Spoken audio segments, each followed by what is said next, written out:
him. You know, I was so excited about having a baby, but I couldn't really afford a babysitter. Mm-hmm. So my boss thought of the idea, why don't you bring him to work? So as long as it was okay with him, I was willing to give it a try. You were skeptical at first. Oh, yeah. I said 100 times, I know it's not going to work. And he said, well, let's just give it a try, you know.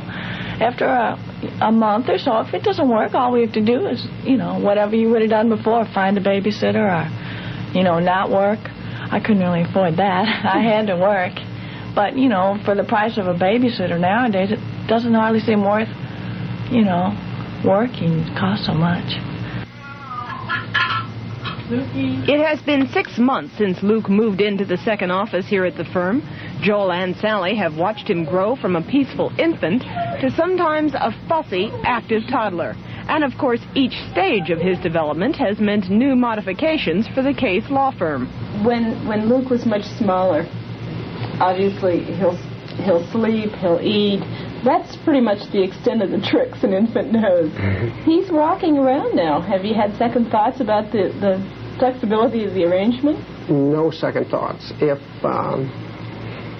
problems arose that we could not in some way adjust to, well, then she would have to have a babysitter or some other accommodation would be made.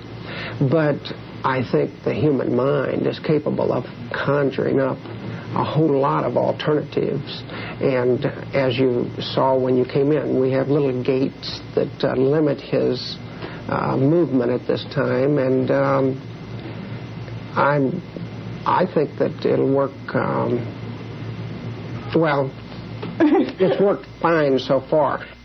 How does it feel having Luke here in the office with you? Oh, I love it.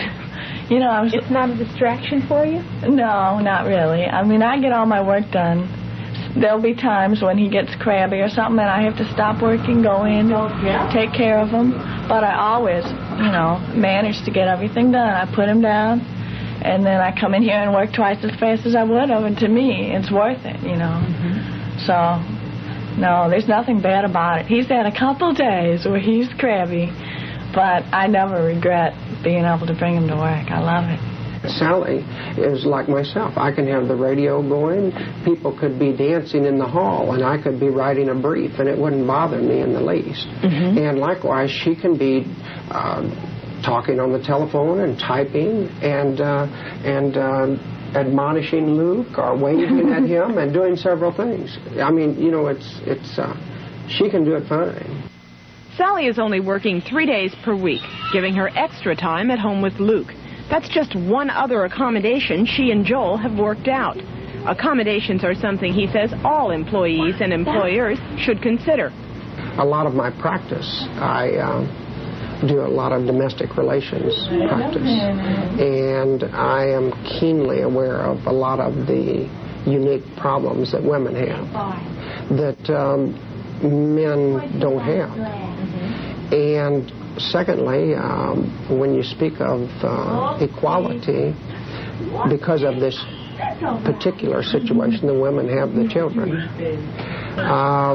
it takes some special consideration. And it's, I think, the duty of any employer to do that, really. I guess if you had a baby that was colicky or just maybe really so crabby that you couldn't get anything done, that might be an instance where it wouldn't work. Or if you don't have a boss like mine. I mean, he's great. And if you don't have someone that's willing to put up with his crabby spells, and, you know, I guess it wouldn't work then. But it doesn't seem to bother him, and it sure doesn't bother me. I think everyone should try it.